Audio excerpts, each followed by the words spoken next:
Crypto Trader is proudly brought to you by Element, a full-service investment bank for the digital token capital markets.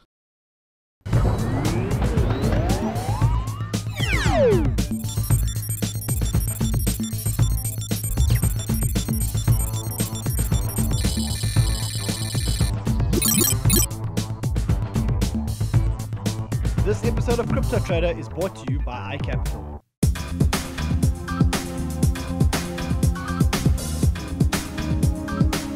This week's Crypto Trader comes to you from none other than incredible Israel. Israel has all the makings of a blockchain nation, an education system that's obsessed with math, science and engineering, an army that is based on intelligence and cryptography, and a business environment that's built to foster entrepreneurship. Yet with all of this, we've heard very little from blockchain startups in Israel. We came here to find out why. Now, Israel is a tiny country, the size of New Jersey, just 7 million people. You have Jerusalem, its spiritual and political capital, and Tel Aviv, its tech hub. Israel develops such tech as voice over IP, instant messaging, and controls 25% of the cybersecurity market.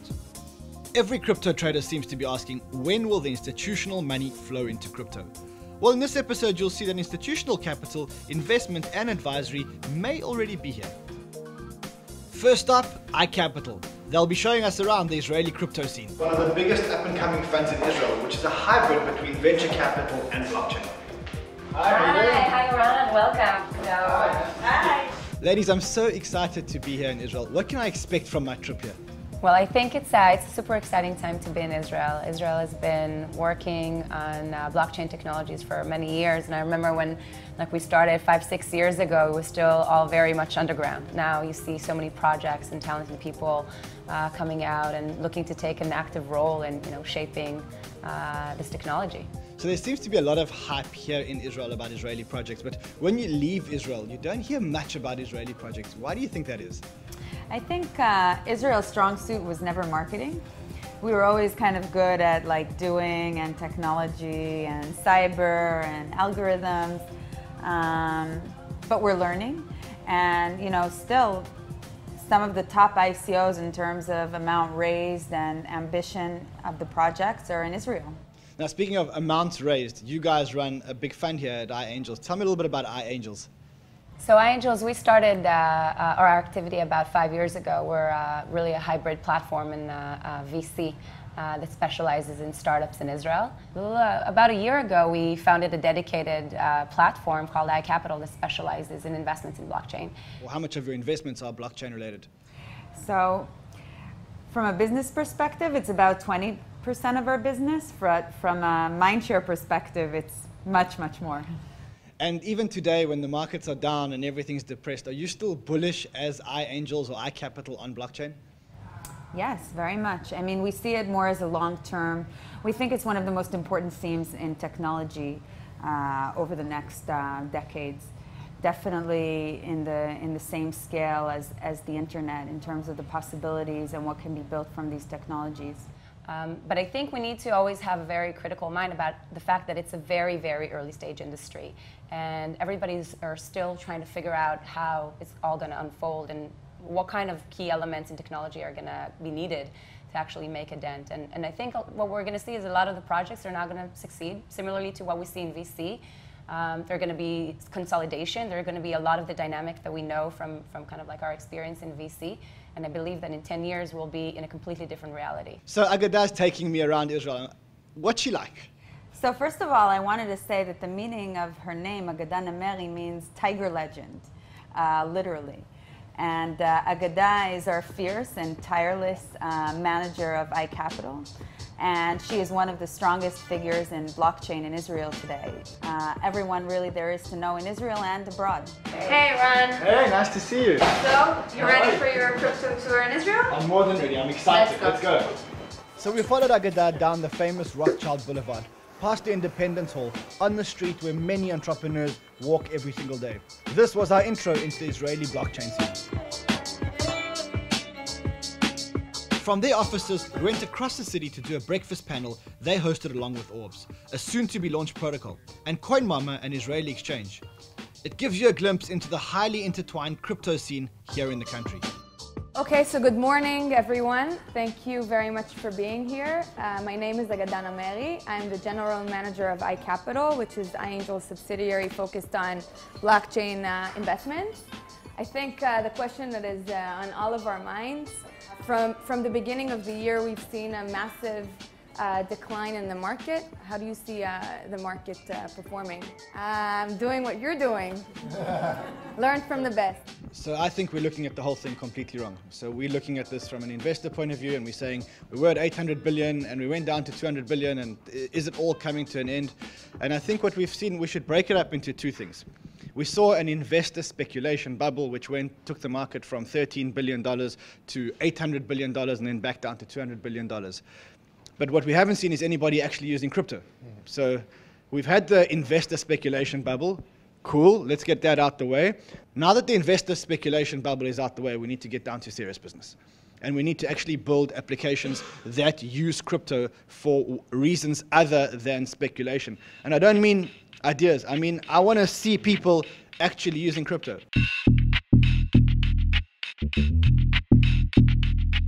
So from the iCapital morning panel, we went to the iconic Tel Aviv beach.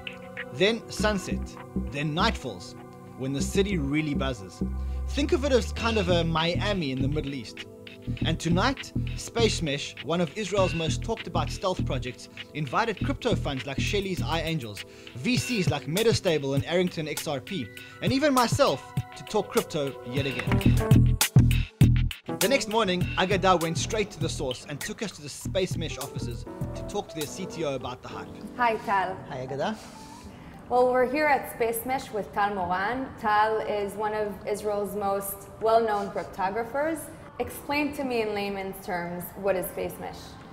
So Space Mesh is a cryptocurrency protocol that basically gives you the three things every cryptocurrency protocol needs. It's scalable, it's secure, and it's formally proven to be secure mathematically, and it's fair. Those are what we call the trilemma, the three things we need for every cryptocurrency protocol. And it does a few things differently than the existing protocols. One, it doesn't use proof of work. And what we're doing with Space Mesh is we're basically replacing this expensive resource, the CPU work, with disk space. The idea is lots of people have basically extra disk space. When you buy a disk today, you might buy a 4 terabyte disk. You probably don't use more than, say, 1 terabyte of this disk. You can use the rest of this disk as your stake in Space Mesh. So how do I, as a user, how do I participate? So right now, of course, you can't participate. We're still building the system. But once mainnet is launched, what you have to do is first you have to run a program that initializes your disk. So this actually does cost some CPU work, or basically money, right? You run your computer, say, for a few days. It fills up your disk with data. You tell it how much you want to fill up. And then you just store this data, and you run a Space Mesh node on your computer. The Space Mesh node runs in the background. It doesn't use a lot of CPU. And once every week or two, it's going to generate a block. And then you're going to get a reward for that block. From stealth mode, we segue to Bancor, Israel's biggest crypto project to date. The decentralized exchange that is really recreating the financial system. We met up with Eyal and Galia, their two founders. Right in the middle of a dev meeting. I hope we don't intrude. Why naked? I think we even have an office dog. Yeah, this is Negev, my dog. She's our chief happiness officer. Now, for the layman who's watching our show, who wants to know who this darling child of Israel is, that raised so much money and is doing such amazing things, what is Bancor? So Bancor is a liquidity network, which means that it's a solution for converting one form of money to another, one currency to another, one token to another.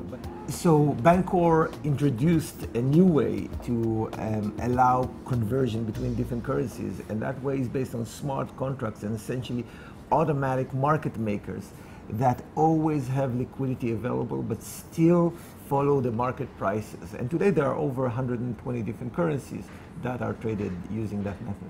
Is this a new paradigm? Instead of having, a willing buyer, willing seller, which has a bid and an offer on a certain token, have we actually changed the paradigm? Yeah, you can think of Bancor a little bit like a vending machine. that has inventory of all the tokens that you want inside of it. You approach the vending machine, you tell it which token you want, and you can pay with any token that is available in the machine. How does Banco actually make them liquid?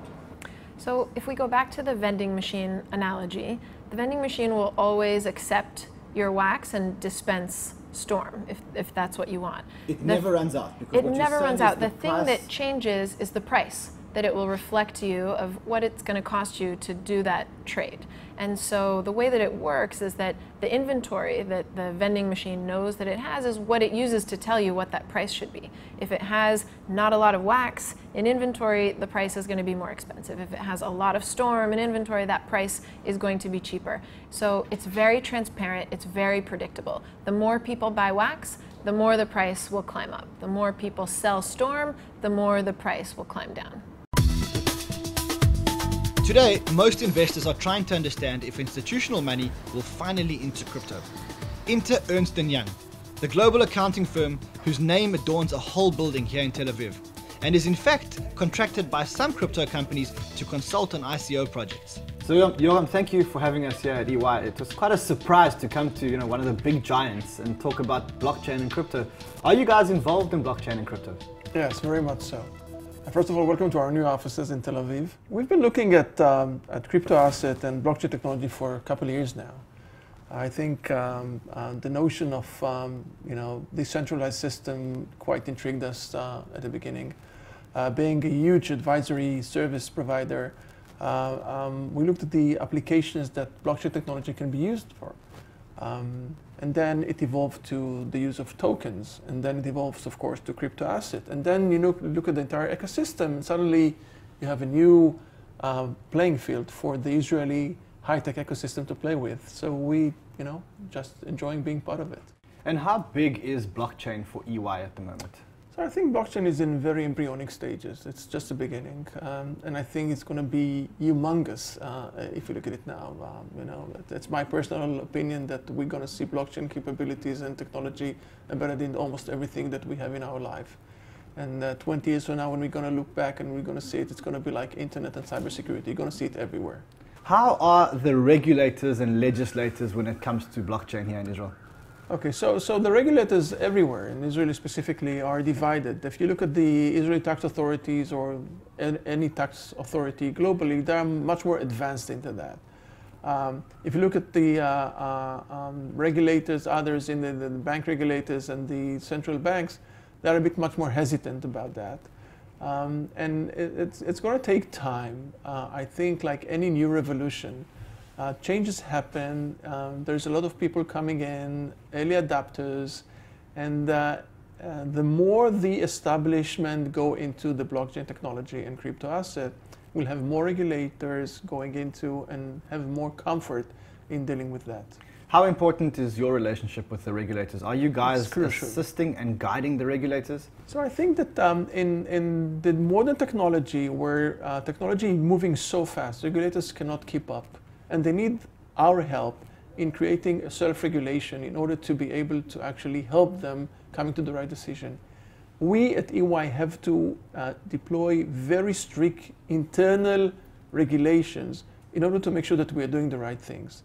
Since we're in the wild, wild west days of the crypto assets and blockchain technology, we have to be very stringent in what we do and what we don't do. Just to make sure that we are moving forward and not backward. We cannot afford any slippage. From Ernst & Young, Agada is taking me on an institutional tour of sorts. The big question, does Israel have the makings of a model the institutional market can follow? So Agada, where are we? So behind us you see the headquarters of the Israeli military. In the middle of Tel Aviv. In the heart of Tel Aviv. So a few years ago, they basically kicked all of the army out of here, put them in that building, renovated the whole thing, housing, a market, there are shops here, offices, restaurants. But we're not going shopping. Unfortunately not. So we're going to meet Tal Morgenstern. He is the head of the Israeli office of Lightspeed. And remember, Lightspeed is a traditional VC fund managing institutional money. So interesting to listen to how they get institutional money into blockchain. Let's go take a look.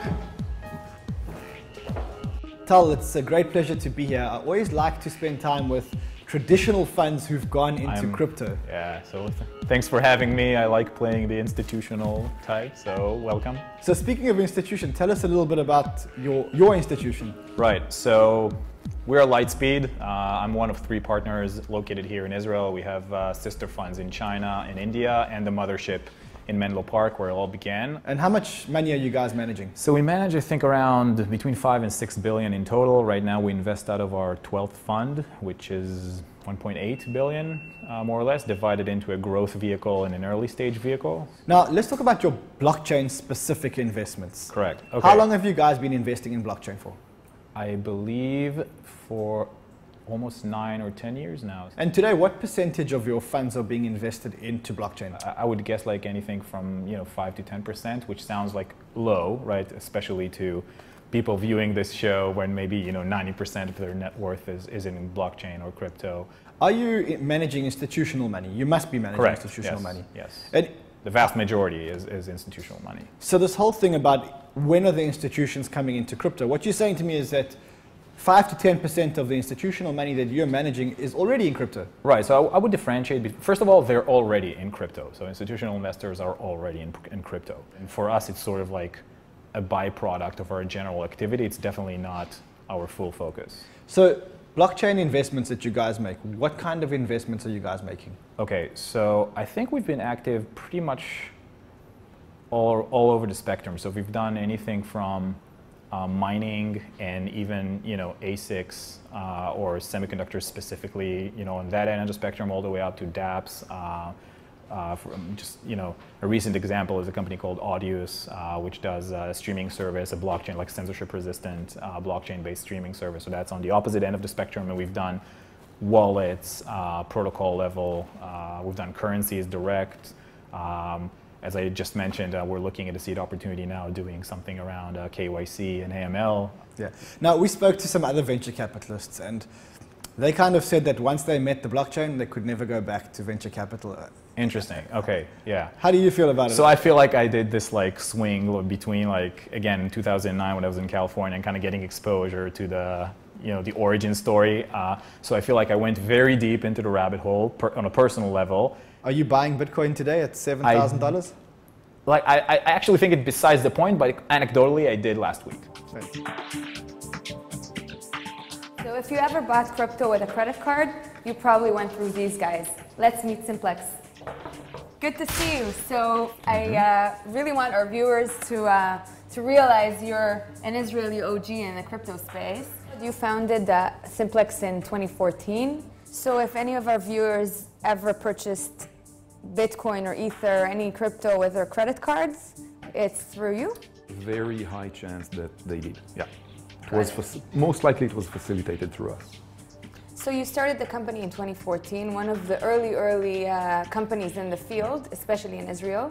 So I think we're still in the very early days. I think that there are 20, maybe 30 million users in crypto in general. The crucial part is getting more money, more fiat money into the market in order for it to grow enough, right? How do we get more fiat money into the market? Ta-da! So I think easier on-ramp and off-ramp as well, because one of the biggest concerns for mainstream users is how do I get out of the volatile market after I did whatever I wanted to do. It's very hard for people to buy. It's very hard to exit. And the entire financial system is not supportive of it. So, אז יש הרבה חוסר ודאות. וכל הדבר הזה כאילו, או שזה לא הולך בכיוון, למרות שזה כן נראה ככה. Well, that was the question in Hebrew, but what I was saying was that I wanted to talk about people are having a hard time buying cryptos, but they have a harder time off-ramping. We're going to add additional payment methods, so you'll be able to on-ramp with additional ways. We're going to add in about 6 weeks or so the flip side of that, selling crypto, taking money to the credit card. So I can off-ramp or basically sell my crypto and get my money back in fiat into my credit card that I initially paid with. Other credit card as well, yeah. Okay.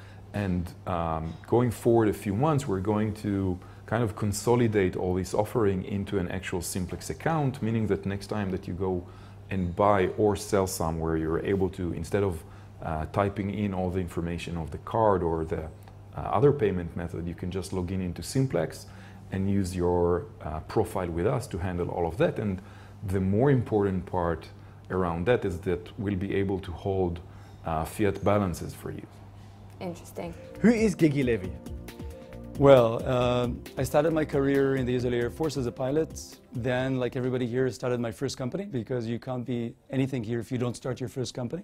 Then ran some of Israel's larger tech companies. The last one that I ran was a company called 888, an online gaming company traded in London. And around 2 years ago, set up a fund in Silicon Valley in Israel called NFX, which is what I do mostly right now. So let's not talk about your fund, because then we can be here forever. Let's talk about your entry into blockchain. When did that happen? So I think that my first play with it was around 5 years ago, buying Bitcoin. Sadly, not enough, but still buying Bitcoin. I started getting passionate about it. I always loved digital currency. I was a gamer always, and I always invested in games companies. And what I like most about it is the philosophical change rather than just the money-making element. I'm a big believer in what decentralization brings. We can talk about that. From an infrastructure point of view, what are you investing in? So from an infrastructure point of view, clearly the last 2 years or 3 years were all about protocols.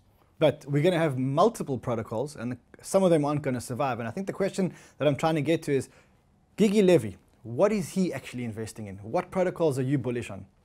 So protocol-wise, as a personal holding, I've got a bunch of holding and a bunch of them. I know most of the people, so I wouldn't say in which I do and which I don't. As a startup investment, I invested in SpaceMesh, which I think is a whole new take as to what can a new protocol that's going to be more fair, and it's going to basically create the right incentives rather than some of the wrong incentives that exist today. I believe in that, so that's as a startup. And then from here onwards, I don't see myself investing in more protocols. You think we protocoled out? I think we protocoled out. I think there's enough good teams, solid perspectives on how to do it, that are going to be solid enough to give that operating system that's required. So what is missing? I think what's missing is the centralized world have AWS and Azure and Google Cloud. The decentralized world has nothing. So that's one thing that we need. We need to solve distribution, right? So the central world has the App Store and Google Play and a bunch of other distribution channels. The decentralized world doesn't have right now. I think that there's a lot of the consumer side that's missing in terms of how do you discover, how do you use, how do you participate. And so these are the areas, I call them the supporting areas, right? Because there's enough people with good DApp ideas, but it's everything else that's holding them back. And I want everything else to be around so that the dApps can win. So that's the institutional money at play here in Israel. Perhaps a sign of things to come worldwide. But back to building and more office buildings. Here are projects that should be on your radar. When we were in Korea, we met a company called Coty who were promising to revolutionize payments. They were based in Tel Aviv, and since we're right here, I thought we should give them a visit. Hey, how you doing? Welcome. Thank you. So is this where it all happens? This is where it all happens, yes. Shachaf, a lot of our viewers haven't seen the Korea episode where we introduced Coty to our viewers. What is Coty? Coty stands for Currency of the Internet. We are a blockchain 3.0 company, and we have built the Trust Chain, which is the first blockchain protocol that is optimized for decentralized payments and stablecoins. I thought all blockchains were optimized for decentralized payments. No, they hardly are. Current blockchains usually optimize either for immutability or for decentralized computing, like Ethereum or EOS.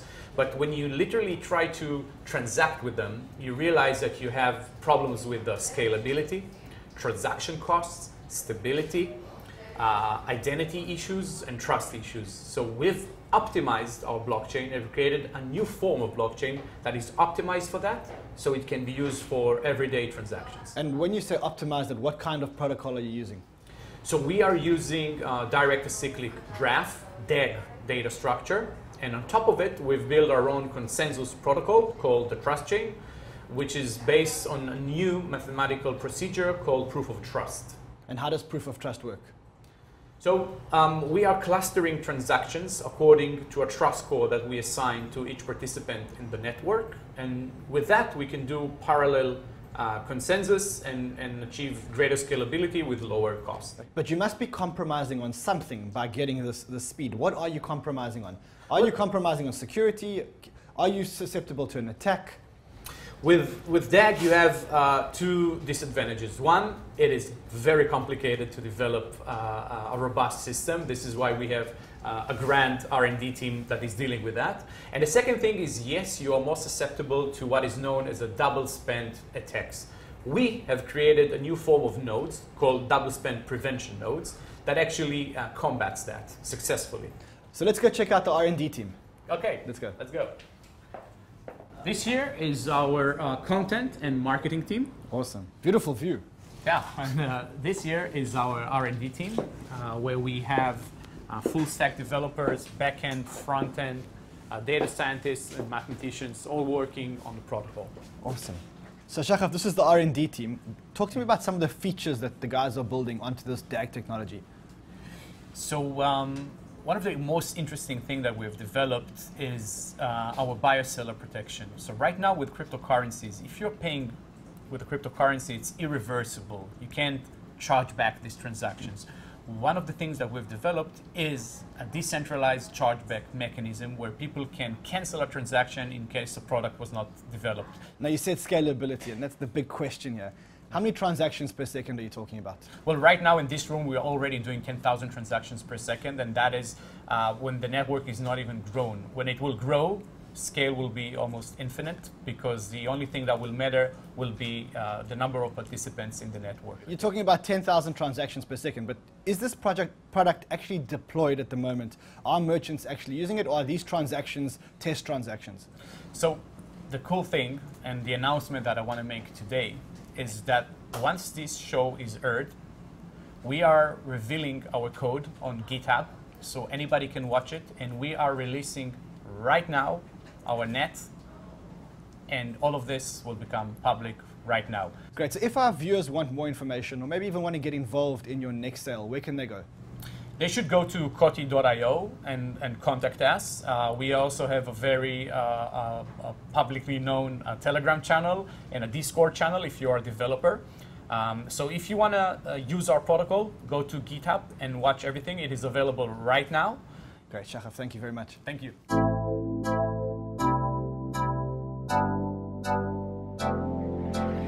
Israel has taken a very different approach to blockchain projects. Less hype and more hard work in the background. Israel has become a sandbox for onboarding of institutional investors, and this may become a model worldwide. Okay. Next week, we'll take a deeper dive into Israeli blockchain projects. Until then, I'll be on Twitter at CryptoManRan, and you should trade well, my friends.